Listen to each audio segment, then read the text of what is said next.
Hola, buenas tardes para todos, ¿cómo están? Hola Alejandro, hola Fer, gracias por las palabras, hola Maxi, hola Georgina y hola a todos. Bien. Bueno, nuestra última sesión del aula virtual de este año, un aula virtual que tuvo su éxito en un año que los webinars empezaron a decaer un poco por cuestiones lógicas, pero que bueno, que lo disfrutamos, que aprendimos de las urgencias urológicas y ahora estamos con torsiones testiculares, algo muy frecuente y que hay que saber manejar porque depende de una gónada, de un paciente generalmente joven, que ahora vamos a ver cómo los colegas nos nutren de esta información. Así que si querés, Maxi, presentarlo a Edwin, que va a empezar. Sí, por supuesto. Bueno, gracias, Nahuel. Gracias a todos por acompañarnos. La verdad que contentísimo por el trabajo que hicimos en este 2021 y haber podido seguir por segundo año consecutivo con estos encuentros interresidentes donde residentes de toda Iberoamérica pueden representar a sus sociedades y la verdad que es un evento espectacular, tanto para los residentes en formación como para aquellos que terminamos hace poquito y todavía seguimos formándonos, pero ya desde la actividad asistencial. Así que bueno, sin más, presentar a Edwin Gonzalo Huanca Condori, él es residente de Bolivia, representa a la Sociedad Boliviana de Urología, de hoy, que es torsión testicular, siguiendo con la línea de este año de urgencias urológicas. Así que adelante, Edwin. Bueno, pues muchas gracias por la invitación. Bueno, pues para comenzar, en primera instancia, ¿no? Dar un agradecimiento a la Confederación Americana de Urología por darnos a nosotros los residentes esta oportunidad de poder dar este tipo de charlas. También, ¿no? Agradecer a la Sociedad Boliviana de Urología por haberme elegido para justamente representar a mi país con el tema de torsión testicular. Bueno, en primera instancia vamos a indicar de que torsión testicular para nosotros en emergencia prácticamente es una carrera principalmente contra el tiempo, en la cual nosotros debemos de realizar un diagnóstico preciso, oportuno del paciente. Debemos de hacer un diagnóstico diferencial de las diferentes patologías escrotales agudas.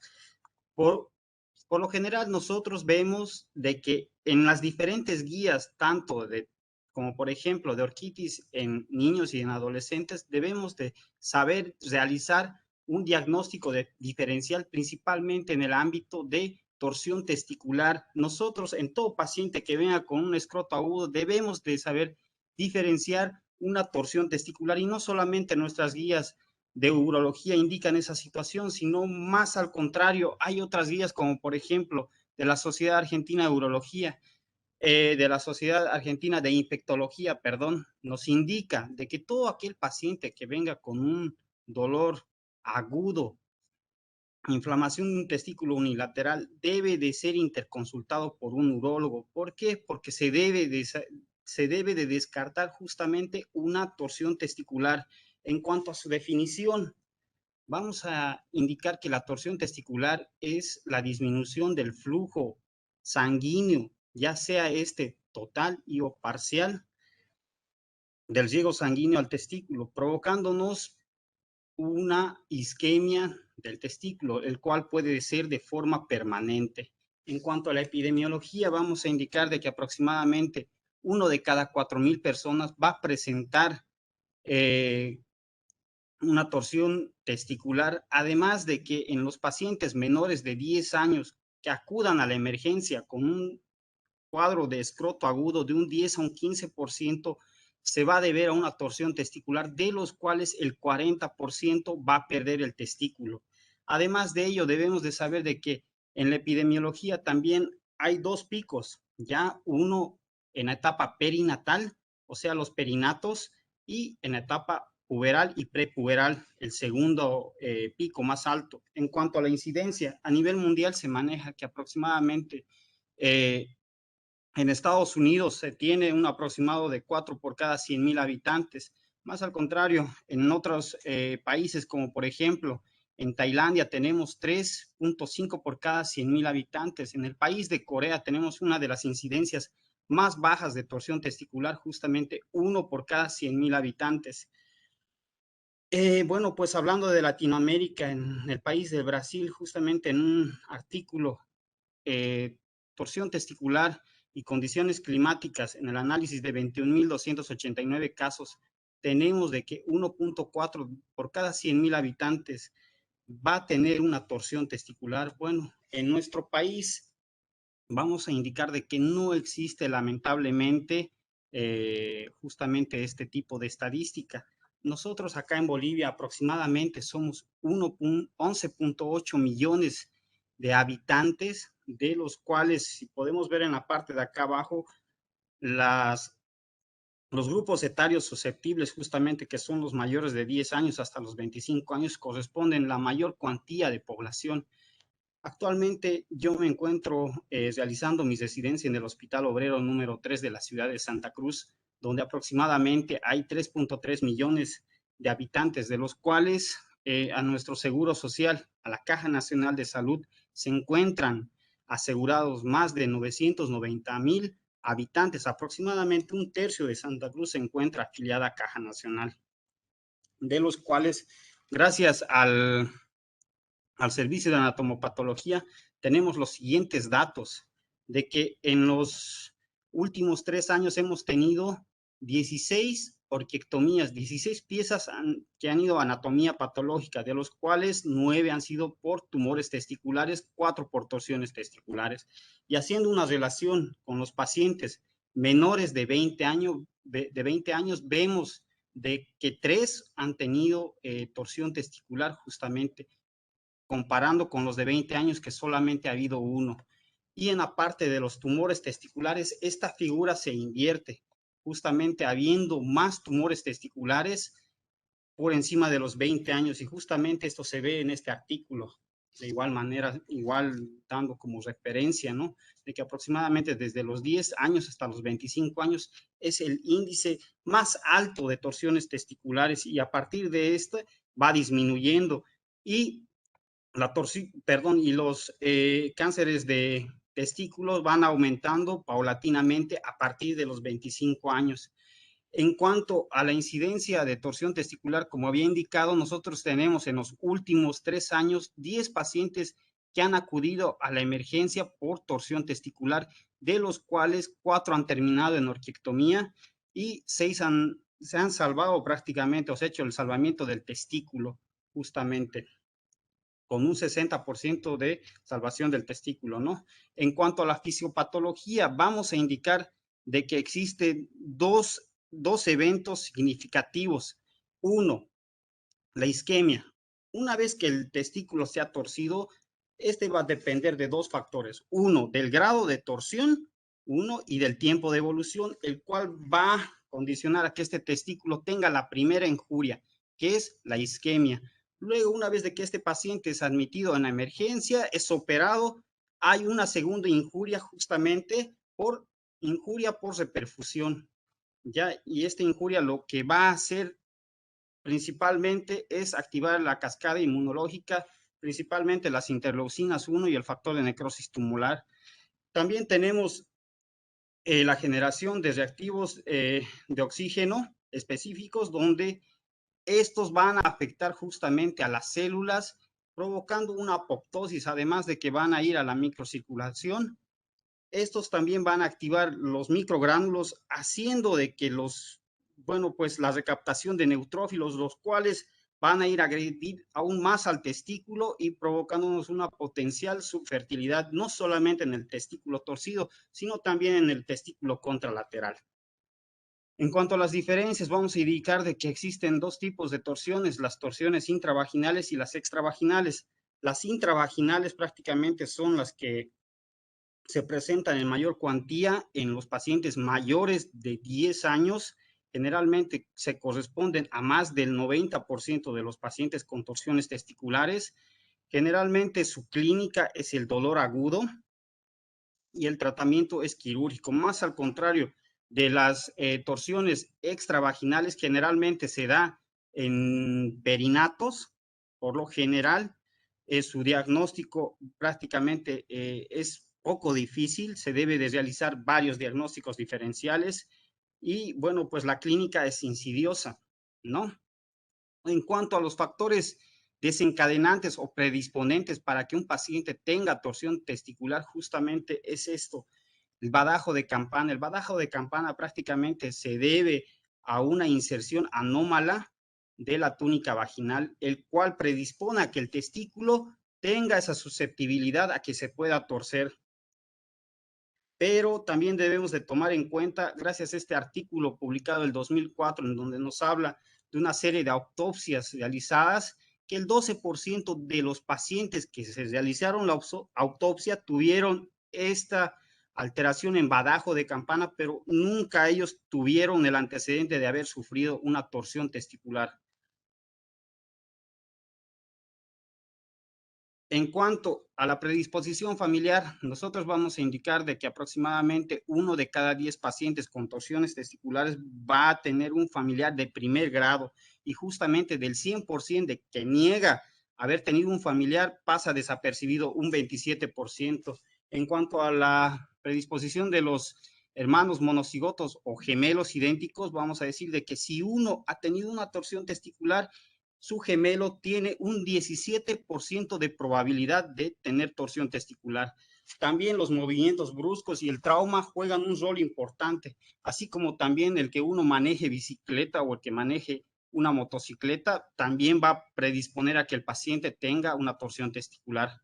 Justamente aquí, a modo de caso clínico, presenta un paciente de 32 años de edad que acude a la emergencia por un cuadro de evolución de 2 horas, caracterizado por un golpe contundente en región escrotal, el cual le provoca intenso dolor, y bueno, pues el cual nos remite con los analgésicos. Se decide realizar una ecografía justamente porque la clínica era un poco difícil, porque el paciente tenía muy edematizado el escroto, en donde se evidencia disminución del flujo del testículo del lado izquierdo. Por el tiempo de evolución se realiza una exploración escrotal, se encuentra todavía un testículo con vitalidad, así que se realiza la orquidopexia del lado izquierdo y del lado contralateral. La edad de presentación por lo general, como hemos visto, tiene sus 2 picos, se da más frecuentemente en los pacientes menores de 25 años, pero no debemos de dejar de tomar en cuenta los extremos de la vida. Justamente en este artículo de torsión testicular publicado en una revista chilena de urología nos indica de que aproximadamente desde las 28 semanas un paciente tiene la susceptibilidad de tener una torsión testicular. Y bueno, pues tampoco podemos dejar a la deriva el otro extremo. Justamente aquí se presenta un caso clínico, ¿no? El más longevo que encontré, un paciente de 68 años que estaba siendo manejado con una probable orquiepididimitis, el cuadro no mejoraba. 2 días posteriores a su internación se decide hacer la valoración por el urólogo, el cual decide realizar una exploración escrotal evidenciando una torsión testicular. Este es el caso del paciente más longevo que encontré. En cuanto a la criptorquía es también otro factor predisponente. Prácticamente al paciente le predispone en 10 veces más a hacer una torsión testicular, justamente a los diferentes genes que intervienen, justamente como podemos ver acá abajo, la insulina 3, el INSL3 y el LGR8, ya los cuales están inmersos justamente en la criptorquidia, y también se supone de que estos juegan un rol importante. De momento no se encuentra ningún artículo el cual asevere esta situación, pero está todavía en estudio esta situación.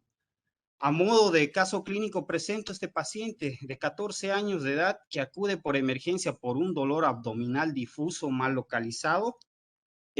Bueno, ingresado con el diagnóstico de un dolor abdominal en estudio, los cirujanos deciden realizarle una tomografía no evidenciando nada en cavidad abdominal, más al contrario, evidencian en región inguinal una masa, y bueno, pues aparentemente era el testículo. Nosotros decidimos realizarle una ecografía, y en ecografía justamente se evidencia el testículo criptorquídico en región inguinal, bueno, pues que no tenía Doppler, motivo por el cual se decide ingresar a explorar y se encuentra justamente este testículo necrótico.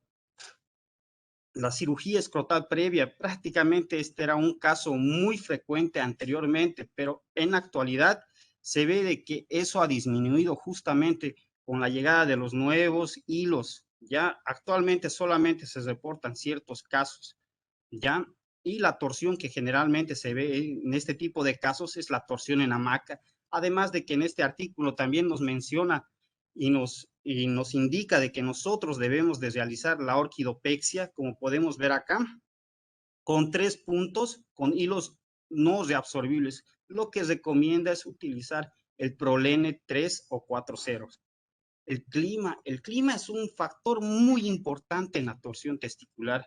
Justamente en este artículo revisado el año 2020, justamente en Brasil, dividiéndolo en 5 macroregiones, se evidencia de que cuando hay más frío aumenta la incidencia en todos los casos de torsión testicular.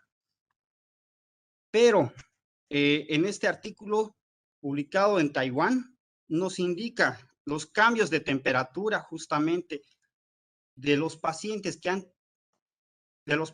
han tenido torsión testicular en un 73%, justamente se ha debido a cambios de la temperatura diurnal mayor a los 6 grados centígrados.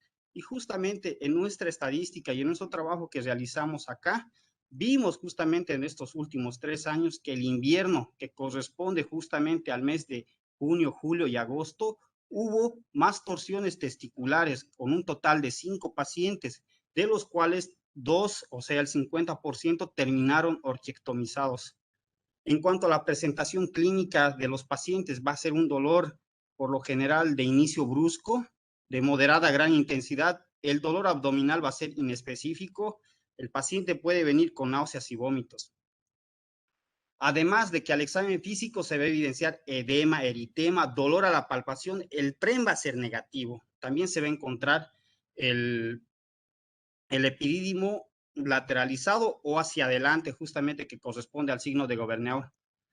También el reflejo cremastérico. El reflejo cremastérico para nosotros es clave justamente para el diagnóstico, puesto de que en este artículo que podemos ver la importancia del reflejo cremastérico, vemos que de 245 pacientes, 56 de ellos tuvieron justamente abolición, se puede decir, del reflejo cremastérico, dándonos una sensibilidad prácticamente alta a la torsión testicular, pero más al contrario, no es específico, justamente porque también se vio que había en las torsiones, en las epididimitis, etcétera.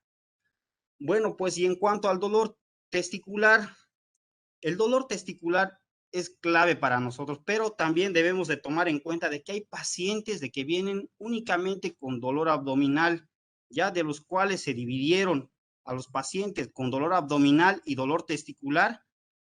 Justamente se metieron a un mismo grupo de 62 pacientes, viendo de que el 10% de estos perdían el testículo. Más al contrario, aquellos pacientes que venían únicamente con dolor abdominal sin referir otra signo sintomatología justamente escrotal, tenían un alto chance de perder el testículo, un 82%. 9 de los 11 pacientes perdieron el testículo. A esto nos vamos a un caso clínico justamente que nos pasó por la emergencia, un paciente de sexo masculino de 23 años, de igual manera, ingresado por la emergencia por un dolor en fosa ilíaca y flanco del lado derecho, malestar general, náuseas y vómitos. Es ingresado con un dolor abdominal en estudio y un síndrome de fosa ilíaca derecha, en el cual los cirujanos, y de igual manera, deciden realizar una tomografía sin evidenciar hallazgos como para pensar en una apendicitis. El paciente a las horas refiere un dolor en región dorsolumbar del lado derecho, por lo cual a nosotros se nos pasa la interconsulta como un cólico renal. Nosotros le hacemos el examen físico y justamente vemos la abolición del reflejo cremastérico en el paciente, además de que el testículo del lado derecho se encontraba ascendido, así que nosotros decidimos realizar la exploración escrotal en donde encontramos un testículo necrótico. En cuanto al diagnóstico, también vamos a indicar de que la ecografía es mandatoria, justamente la ecografía testicular, el cual nos va a dar una sensibilidad prácticamente, dependiendo quién es el que lo realice, de un 66% a un 93%, y una especificidad que si es que encontramos es torsión testicular en un 100%. Además de ello, en este otro artículo donde nos indica de que nosotros debemos de realizar, además de la ecografía escrotal, también debemos de seguir el cordón espermático justamente para ver este signo de la concha que indica, ¿no? Justamente para evidenciar el sitio en específico donde está torcido el testículo, que nos va a dar una mayor sensibilidad que si solamente hacemos una ecografía escrotal. Bueno, como otra herramienta de diagnóstico tenemos la resonancia magnética. La resonancia magnética prácticamente, como en este artículo podemos evidenciar, se ha hecho resonancia magnética a 14 pacientes, de los cuales 13 nos han dado el diagnóstico de torsión testicular y uno no, pero resultó ser una torsión. Más al contrario, cuando no era torsión, nos evidenció que no era torsión prácticamente. Así que, bueno, según este artículo, nos indica que la resonancia magnética tiene una sensibilidad de más del 93% y una especificidad del 100%. Ahora, los radionúclidos. Los radionúclidos prácticamente, o la gammagrafía testicular, es otro método de estudio para los pacientes con torsión testicular. Justamente en un estudio de comparación de entre gammagrafía renal y ecografía, podemos evidenciar de que el 100% de los pacientes con torsión testicular han sido diagnosticadas en comparación de la ultrasonografía, al igual de que los pacientes que solamente se encontraban con una inflamación también han sido diagnosticados de igual manera, y los pacientes que se encontraban de forma normal igual, bueno, pues haciendo la disquisición con la ultrasonografía, ¿no? O la ecografía. Ahora, en cuanto al tratamiento, las diferentes guías nos dan diferentes tipos de tratamiento, justamente entre los cuales podemos hacer mención a la distorsión manual, justamente que nos ayuda a nosotros a hacer el diagnóstico, uno, y tratamiento. Ya también tenemos la orquidopexia bilateral en el caso de que nosotros hagamos una exploración escrotal y veamos de que el testículo afectado está todavía vital. La orquiectomía y orquidopexia contralateral, que también está indicado en los pacientes mayores, ¿no? En los casos en el cual el dolor persista y el diagnóstico no esté claro, el paciente debe de ingresar a una exploración escrotal. Justamente en el caso de la detorsión manual, justamente vemos de que los pacientes podemos seguir esta ruta crítica, justamente. La torsión testicular, hacemos una detorsión manual, una ecografía. Si este es anormal, se debe de ingresar a emergencia. Más al contrario, si la detorsión y en la ecografía se ve normal y el paciente está tranquilo, incluso podríamos manejar a este paciente como un paciente ambulatorio y podríamos hacer la programación de su cirugía. Mientras, si es que todavía refiere que el paciente tiene dolor, este paciente debe ingresar a una cirugía de emergencia. En cuanto al manejo de la torsión en neonatos, existen tres...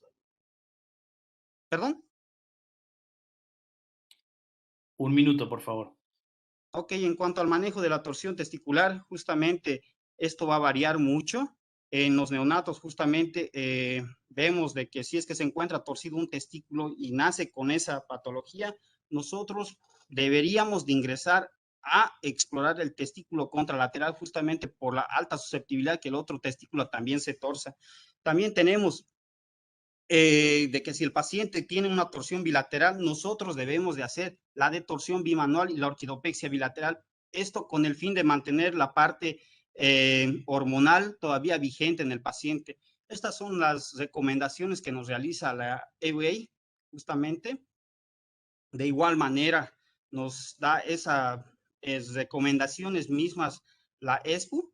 En cuanto al tratamiento para los adultos, justamente existen varias líneas de tratamiento. Aquí vemos una de la Sociedad Brasilera de Urología. Nosotros acá en Bolivia también tenemos nuestras guías de manejo en el área de, bueno, pues el que mejor se acomoda para nuestro servicio justamente se ha encontrado gracias a la Sociedad Mexicana de Urología, en donde debemos de valorar nosotros principalmente el reflejo cremastérico y a través de eso hacer la disquisición diagnóstica de los pacientes. En cuanto al pronóstico, el pronóstico vamos a indicar de que aquel testículo que se encuentra con menos de 6 horas de evolución no va a haber una afección en la espermatogénesis, más al contrario de los pacientes que se encuentran de 6 a 12 horas va a haber una lesión del 30 mientras que los pacientes que se encuentren de entre 12 a 24, el 80%, y va a haber también una lesión de las células de Leydig, y en los pacientes que tengan mayor de 24 horas de torsión testicular, la viabilidad del testículo generalmente es menor del 35%.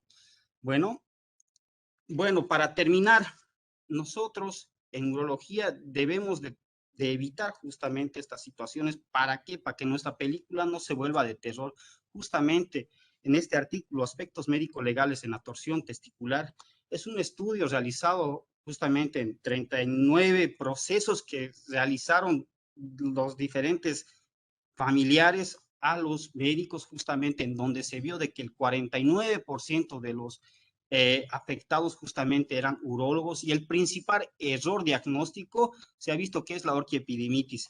Además de que también en este otro artículo realizado en Estados Unidos se vio de que, bueno, pues hay una afección prácticamente millonaria y es cuestión de litigio, prácticamente es la tercera causa de litigios o, bueno, pues litigios médicos legales en menores de 10 años, dándonos como primer diagnóstico de error justamente la orquiepididimitis y otros tipos, en los cuales se ha visto que el médico de la emergencia en este caso es el principal afectado, y en segundo lugar el urólogo.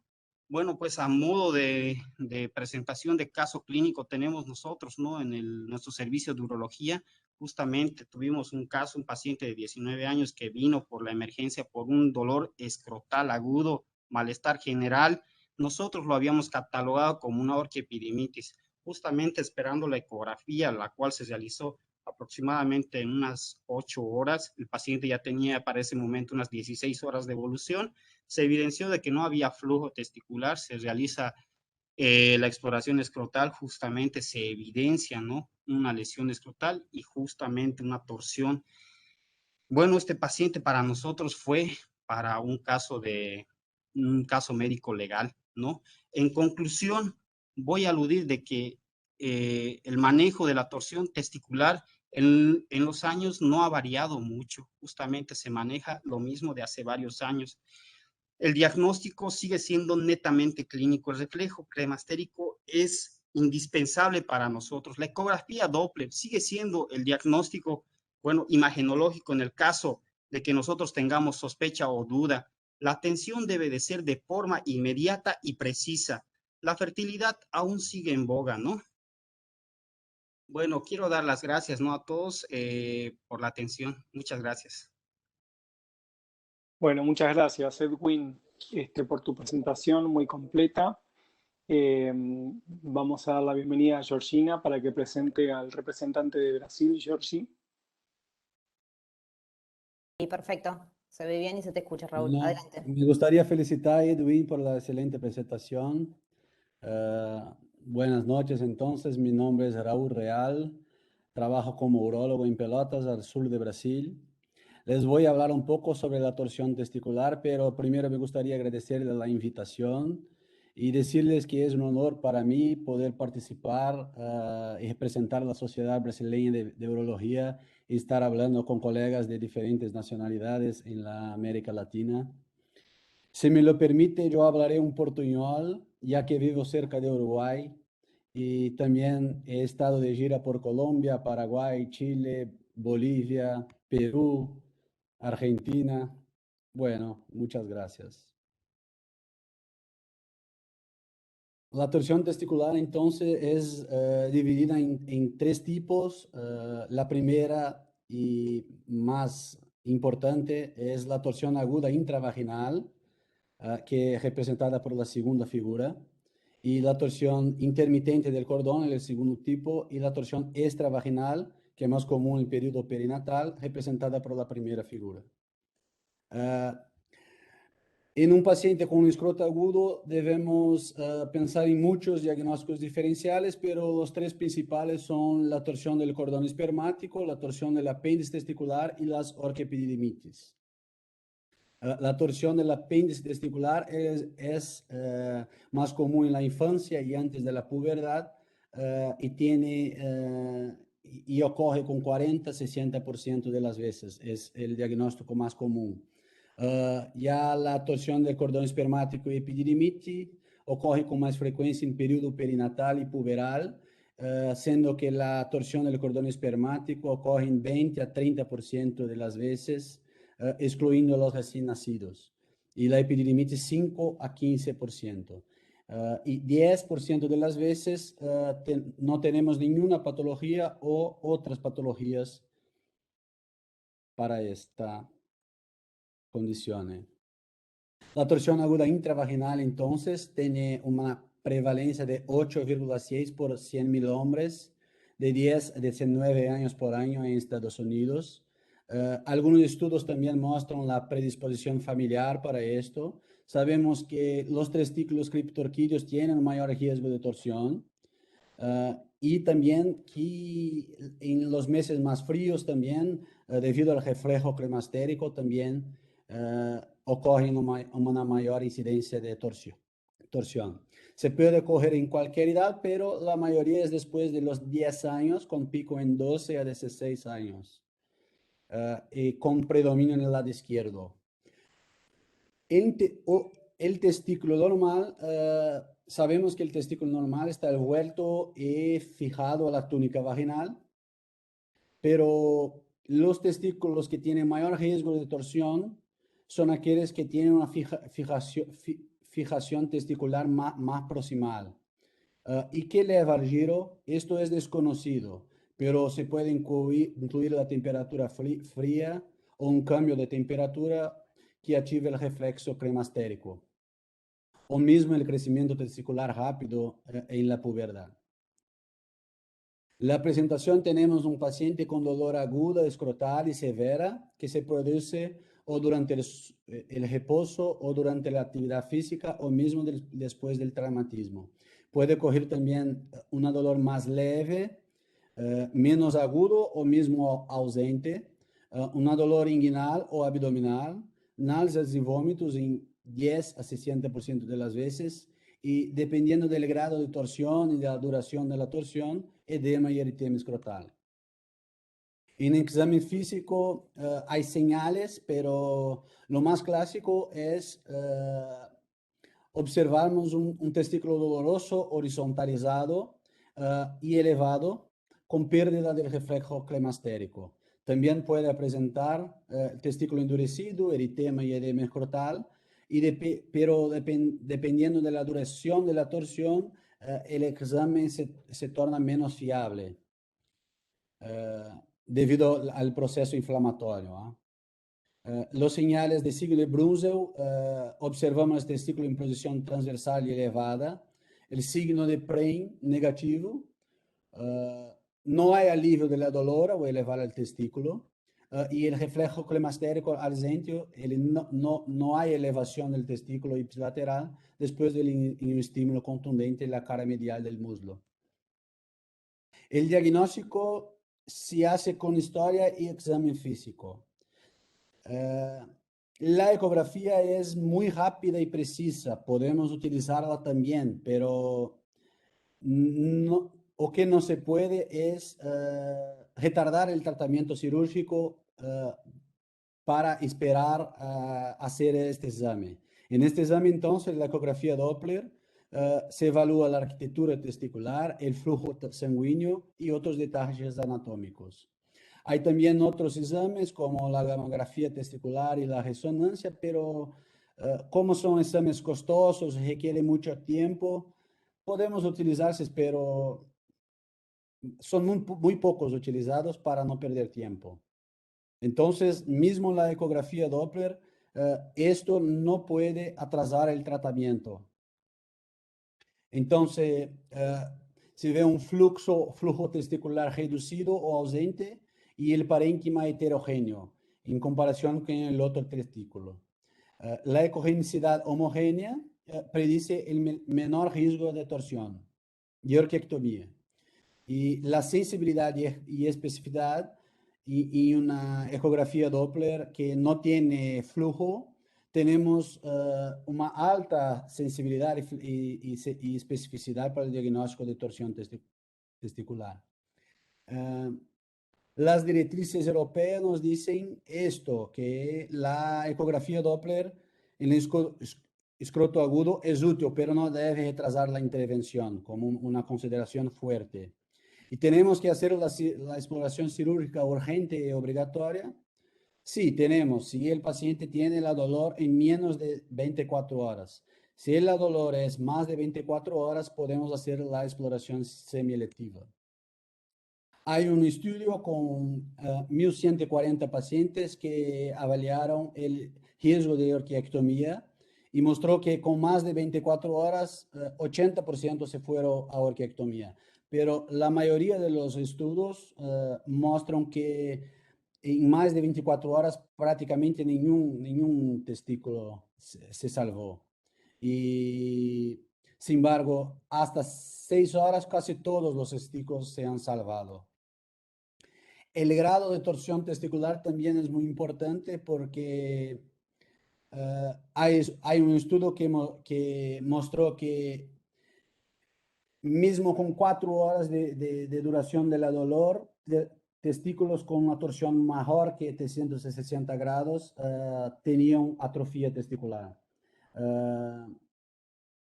Sin embargo, si la torsión es incompleta, de 180 a 360 grados, mismo con 12 horas de evolución, ningún testículo tenía atrofiado. Y una torsión mayor de 360 grados y duración de síntomas más de 24, teníamos un testículo ausente o atrofiado en todos los casos.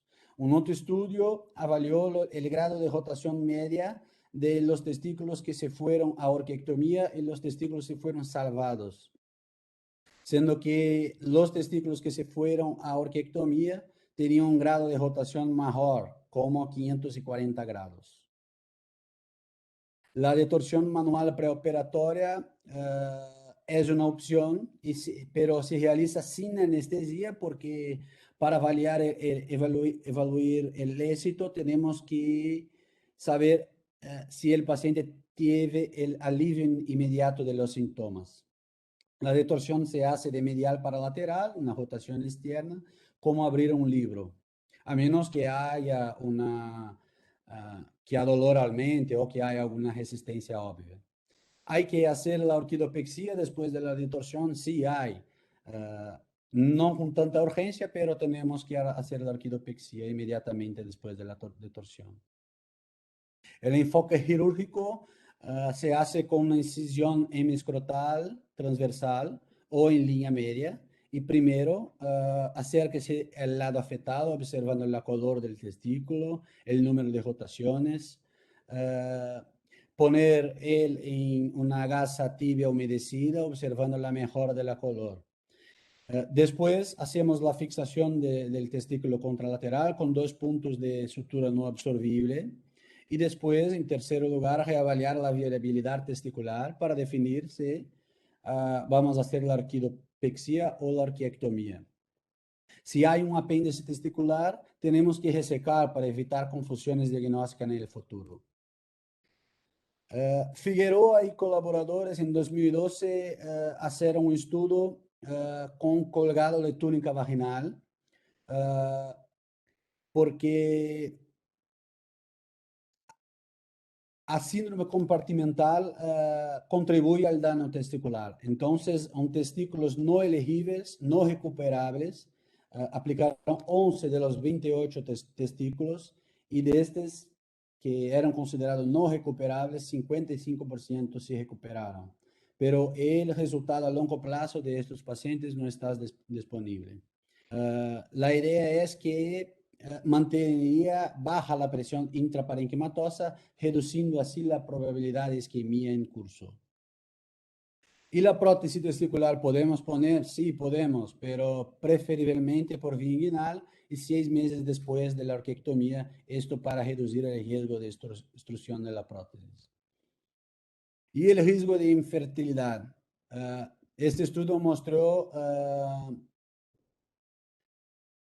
el mecanismo de daño testicular que ocurre debido a la falta de suministro de sangre y también por el mecanismo post-isquemia y reperfusión después de la detorsión. Entonces, debido a la liberación de radicales libres. Un otro estudio mostró la tasa de embarazo comparando dos grupos de pacientes que se fueron a orquidopexia y pacientes que se fueron a orquiectomía en testículos considerables no recuperables. Entonces, la tasa de embarazo se fue normal, sin diferencia entre los grupos y dentro del rango aceptado para la población general. Y la función endócrina, este estudio brasileño avalió 24 pacientes después de la torsión, siendo que 15 fueron para la orquiectomía y 9 con orquidopexia. Y la función endócrina se mantuvo preservada en ambos los grupos. Los alargos sugieren que el mantenimiento de un testículo severamente isquémico puede alterar los parámetros seminales, pero esto no está relacionado con la formación de anticuerpos antiespermatozoides. La torsión intermitente del cordón espermático puede ocurrir en 30-50% de los pacientes que van a tener una torsión testicular aguda intravaginal. O diagnóstico es difícil, al menos que se observe el testículo torciendo durante el examen y después de la detorsión, mismo sin la detorsión, muestre el flujo normal. Y el tratamiento se hace con orquidopexia bilateral electiva. La torsión espermática extravaginal ocurre más en el periodo perinatal, con una incidencia de 6,1 a cada 100.000 nacimientos. Esto ocurre en el proceso de descenso del testículo y el más común es que tenemos un testículo desaparecido. Solo hay una estructura endurecida asociada con el hematoma escrotal.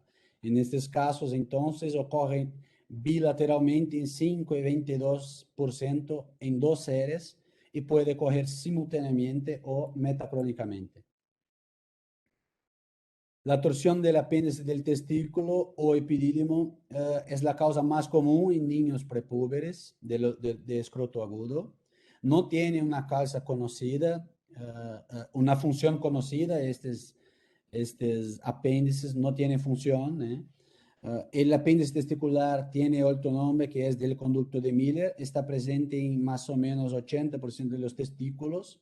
Y del epidídimo, que es del ducto de Wolff, está más o menos a 25% de los testículos.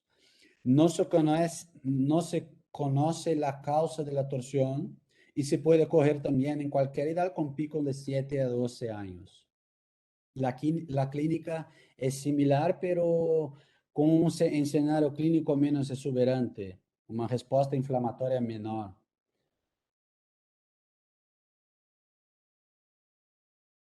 Se puede observar el signo de punto azul a través de la piel del escroto estirada en 0 de 52% de los pacientes.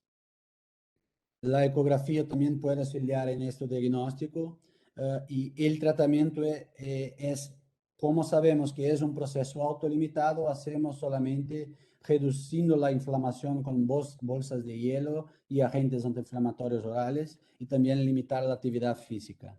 Las directrices europeas entonces dicen que la exploración quirúrgica solamente hacemos en casos dudosos y en pacientes con dolor persistente.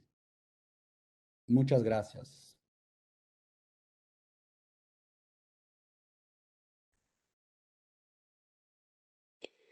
Bueno, muchas gracias, Raúl, por la presentación, muy, muy completa, al igual que la de Edwin, pero los dos lo tuvieron en enfoques distintos, eso me gustó mucho.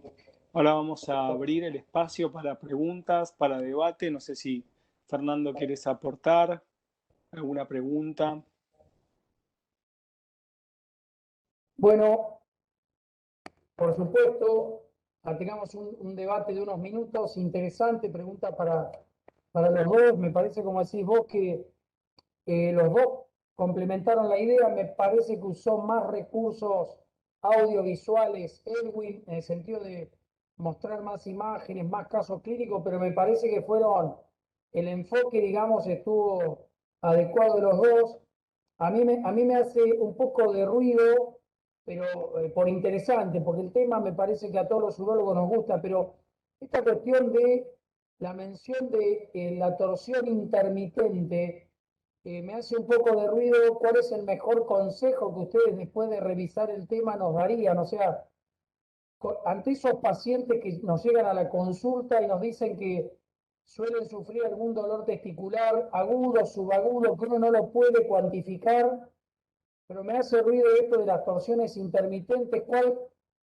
¿Cuál sería la recomendación?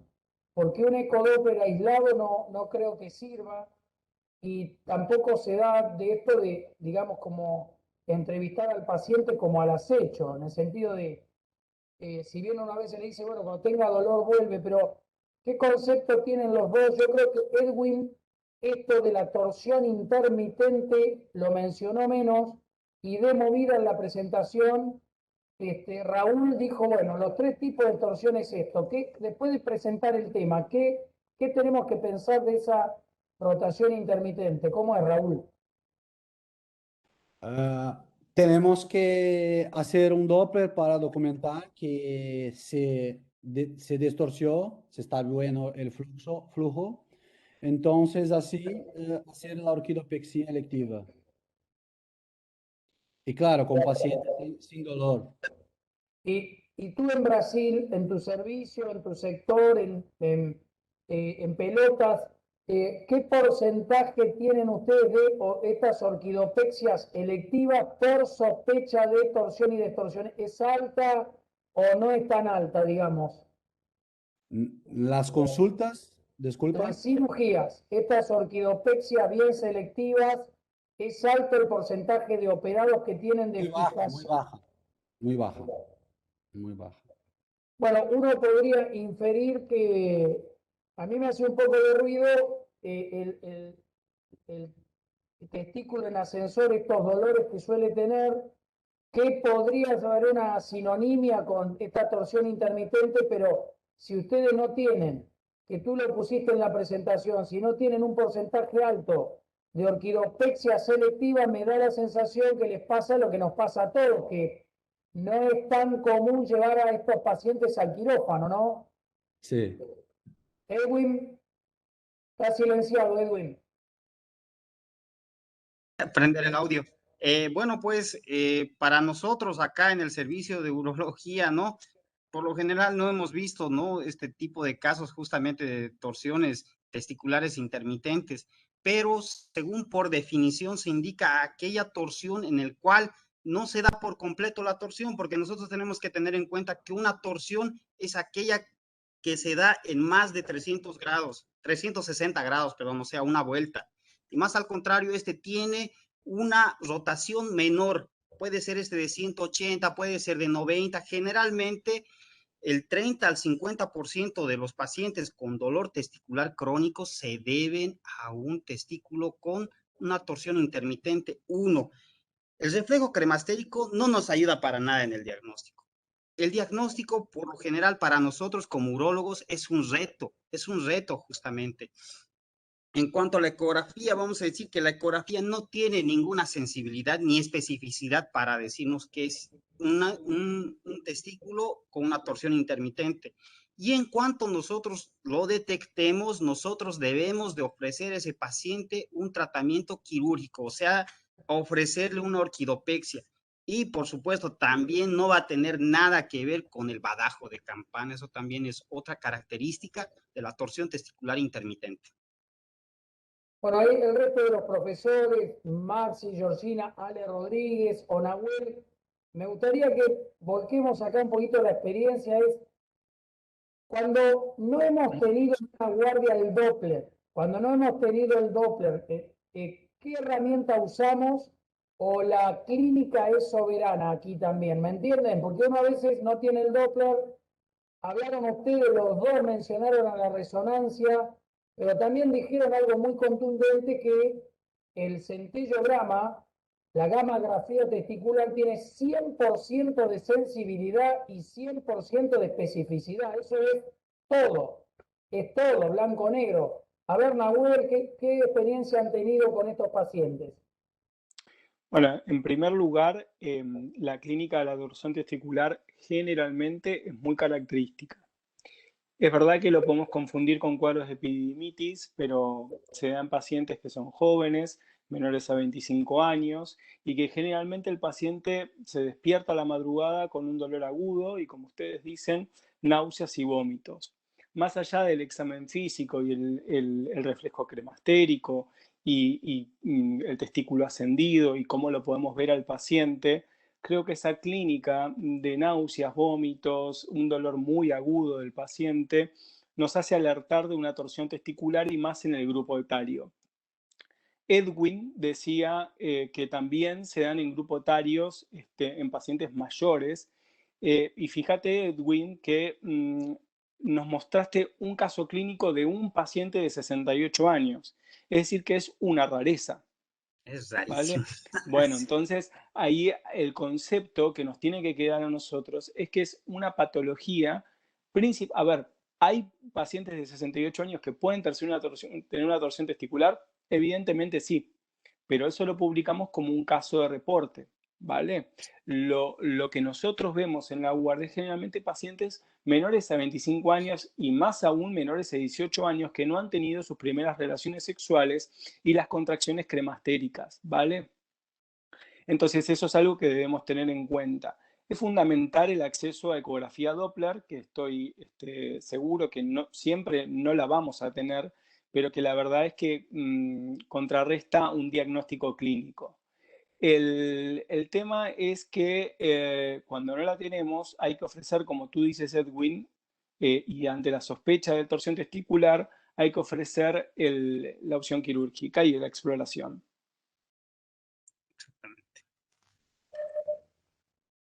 Yo no sé bien si alguno ha tenido alguna experiencia, si no me gustaría, si alguien tiene algo más para mencionar respecto al diagnóstico. Me parece que queda claro que los urólogos no nos es fácil indicar orquidopexias por dolores testiculares, incluso intermitentes, y por lo pronto a mí, digamos, en mi experiencia de urólogo de tantos años, me pierdo el momento del diagnóstico porque me va más por el lado del reflejo cremasteriano exacerbado que ahora.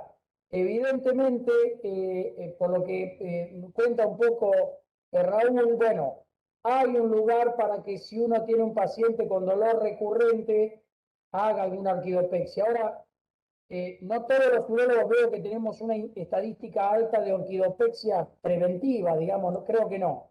Lo otro que me interesa y para ir cerrando, ¿qué sensación tienen ustedes de la verificación intraquirúrgica, intraoperatoria de que el testículo está vital? Ahora hay una derrotación, ponemos paños tibios con solución fisiológica, el testículo recupera el albuginio enmarmolado, es en parches, pero ahí uno tiene duda, le quiero preguntar cuánto tiempo esperan, 10, 15, 20 minutos, media hora. Me gustó un poco, hay un concepto extraño, nosotros nunca lo hicimos, de hacer una incisión en la albuginia y ver si ahora hay vascularización, nosotros no lo hicimos nunca.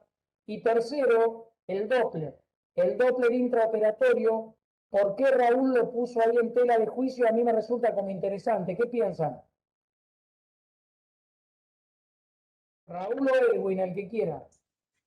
Con Doppler intraoperatorio yo no tengo ninguna experiencia. Es una evaluación muy subjetiva, pero que nosotros dejamos 5 o 10 minutos el máximo en solo calientito así, morno.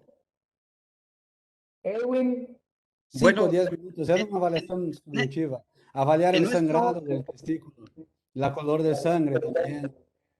bueno, pues en nuestra experiencia, bueno, lo que yo puedo mencionar es justamente que en los protocolos quirúrgicos, ¿no? Justamente se evidenciaban, ¿no, doctores? Justamente de que al testículo se le ponía en paños húmedos, calientes, para que este testículo revitalice. El tiempo que más o menos se utilizó en acá, podríamos indicar unos 20 minutos aproximadamente, pero lo que la literatura nos indica que es que lo podemos hacer hasta media hora.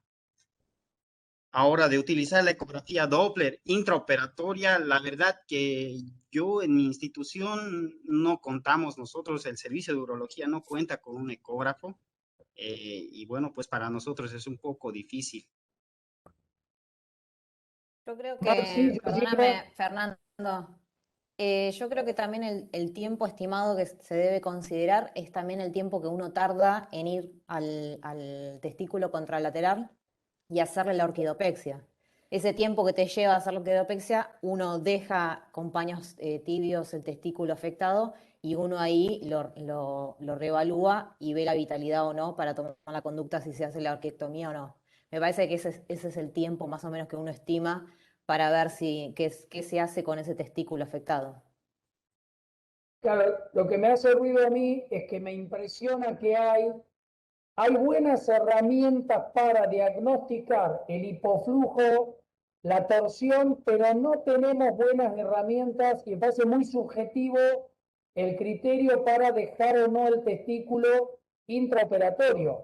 Ahí Ah, sí, aprovechando eso que está sí. Alejandro, te quiero preguntar, Alejandro, ¿qué medida, qué técnica, qué tips nos puede dar cuando intraoperatorio distorsiona el testículo y después con qué herramienta dice, che, no, no me gusta, no revascularizó, lo dejo o lo quito? ¿Qué decís, Alejandro? Estás muteado, estás muteado. Buenas. Entonces, una vez que uno lleva y ha hecho la exploración quirúrgica, ¿me escuchan? Perfecto.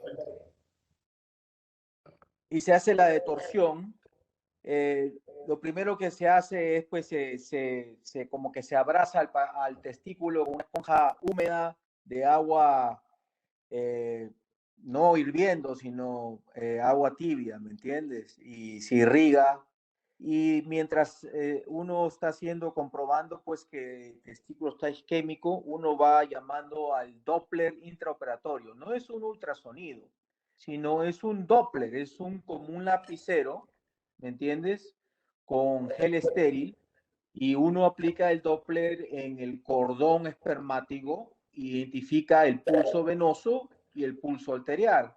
Y entonces uno va siguiendo el pulso y usualmente el cordón recupera rápido el pulso, pero cuando uno va llegando ya cerca al testículo, pues no se ve pulso arterial para nada y tampoco se ve pulso dentro de la túnica albuginea. Entonces uno busca todo, la arterial, las arterias periféricas, cerca del epidídimo, y prácticamente eso lo hacemos en un periodo más o menos, si no ha recuperado a los 30 minutos, pues ese testículo sale, ¿me entiendes? Ahora, nosotros obligatoriamente, después de que sale ese testículo, hacemos a través de la misma incisión, si es incisión mediana en el RAFE o si es transversa, entonces hacemos otra incisión transversa en el lado contralateral y hacemos una pexia en el momento. No dejamos la pexia para diferido, lo hacemos en el momento.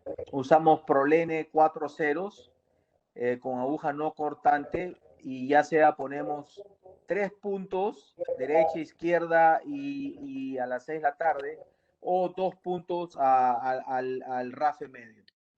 Fernando, si me permitís, me parece a mí que no hay que dejar de lado la parte de consultorio o de la guardia donde uno conversa con el paciente y dejarle bien en claro al paciente, sobre todo si es un adulto joven, intentar de que esté acompañado, ¿sí? Por un familiar, por un tutor, por su pareja, y serle bien claro que uno lo que está haciendo es ir a explorar un órgano que está isquémico, ¿sí?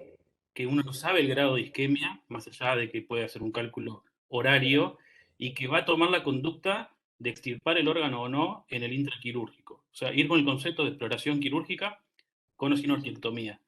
Y de esa manera, ya de antemano, ser bien claro que la decisión de la vitalidad va a ser clínica en el caso de no contar con Doppler intraquirúrgico y que eso dependerá en el momento, pero me parece que es fundamental, fundamental el diálogo previo con la familia y con el paciente. Sí, yo creo, eso es muy importante, Maximiliano, y que se lleven el mensaje que el consentimiento informado, si es menor de edad, pues tiene que estar firmado por el padre, ¿no? Si es mayor de edad. Y ahí lo que siempre nosotros hacemos acá es, ponemos exploración escrotal, posible orquiopexia bilateral, posible orquiectomía del lado que te haga torsión, ¿me entiendes? Entonces siempre se pone en el consentimiento informado la orquiectomía, ¿me entiendes? Porque eso es importantísimo. Y eso es lo que te va a salvar de juicios al final, el consentimiento informado. Me gustó mucho la charla de Edwin. La verdad es que de torsiones testiculares, pues todos los urólogos debemos saber. Pero Edwin le dio una fase como de casos clínicos, pocos raros, comunes, y también le entró en la fase de litigio, porque este es un problema de mucho litigio si lo dejas pasar. Entonces te felicito, Edwin, por esa manera de presentar diferente, ¿no? Porque uno dice, bueno, lo que está escrito en la literatura y todo. Me gustó lo de Raúl, que puso el concepto de torsión intermitente, porque es un concepto que en la urología general te llegan pacientes con torsión intermitente. Y yo, pues no son muchos, ¿me entiendes? Yo creo que deben ser, al menos, yo hago bastante urooncología, el 80%, pero hay torsiones intermitentes. Y hay torsiones intermitentes en emergencia. O sea, viene el cuadro típico y cuando hacen el Doppler está negativo. O al momento de examinar el emergenciólogo, no fue una torsión completa, fue 90 grados y lo detorció, ¿me entiendes? Entonces, esos pacientes se van a sus casas, pero tienen que ser seguidos por un urólogo. Y el urólogo, al ver la clínica y a ver que esto puede suceder, pues lo ideal es verdaderamente programar para una orquiopexia bilateral, porque vas a prevenir una torsión a un futuro en estos pacientes. Y yo sí la hago y la he hecho en estos pacientes que aparecen en emergencia con todo el cuadro clínico y el ultrasonido es negativo.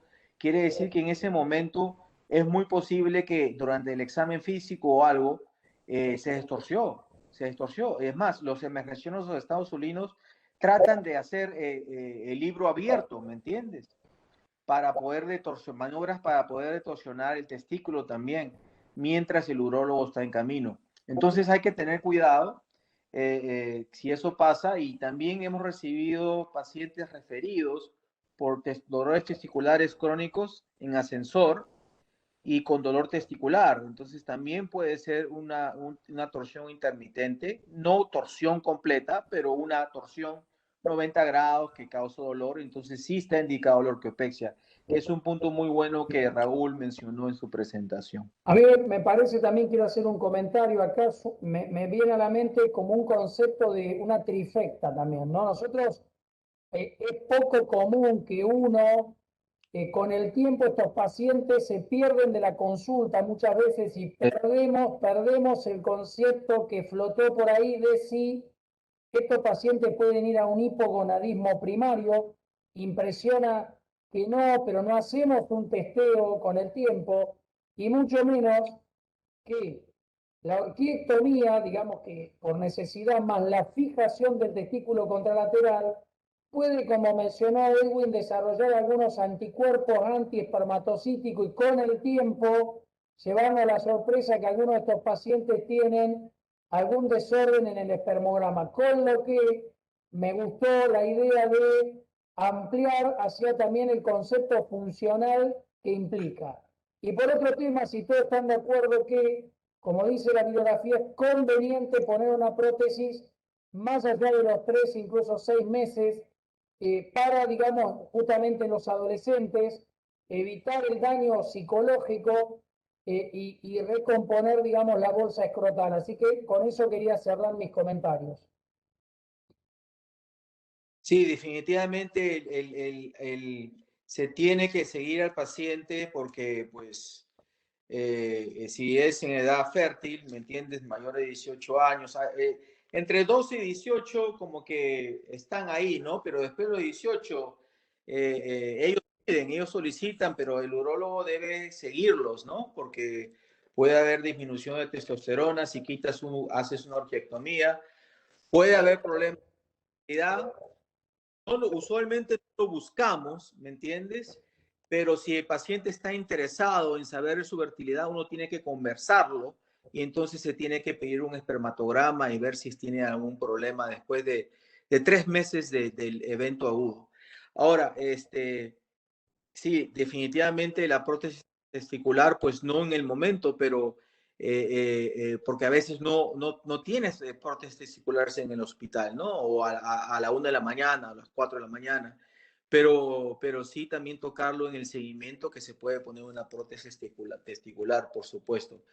Es muy importante también tener cuidado, porque es más, yo publiqué en el Journal of Urology torsión testicular después de trauma. Es un caso raro, pero hay 6 reportados en la literatura y allá en el 2000 reporté torsión testicular después de trauma. Entonces muchas veces el paciente viene dolor por trauma, le hacen una ecografía, ¿me entiendes? Y es trauma, pero el problema viene acá que hay isquemia, ¿me entiendes? Asociada. Entonces, explorar. Ante la duda, explorar, porque uno puede creer contusión, no hay ningún problema, lo esperamos, le damos tratamiento antiinflamatorio para el dolor, pero hay que ordenar un ultrasonido Doppler para ver si hay flujo, porque esa es la única manera que verdaderamente puedes tú descartar, porque después de una pequeña patada, por ejemplo, de un hijo o de un trauma jugando básquetbol o fútbol, crees que es trauma, pero no sospechas de torsión y hay torsión después de trauma, post-trauma, ¿me entiendes? Y hay casos. Ese es otro. Bien, bueno, Alejandro, yo no sé si alguien de los colegas quiere agregar algo más. De lo contrario, me parece que llegó el momento de ir cerrando todo este segundo concurso Intersociedades. Agradecer, tú sabes bien, y yo lo digo acá públicamente, que siempre tuviste una inclinación a invitar a todas las sociedades, puntualmente a la sociedad brasilera. Tuvimos la suerte de cerrar con Raúl, que Raúl es designado por la sociedad brasilera, lo mismo que Edwin, y agradecer a toda la sociedad. La verdad que esta vez, por más que ha variado la cantidad de ingresantes a webinar, pero todos los residentes que ves son designados por su sociedad, así que este año la responsabilidad fue el doble, porque no solamente querer participar porque sí, sino que detrás está el presidente de la sociedad,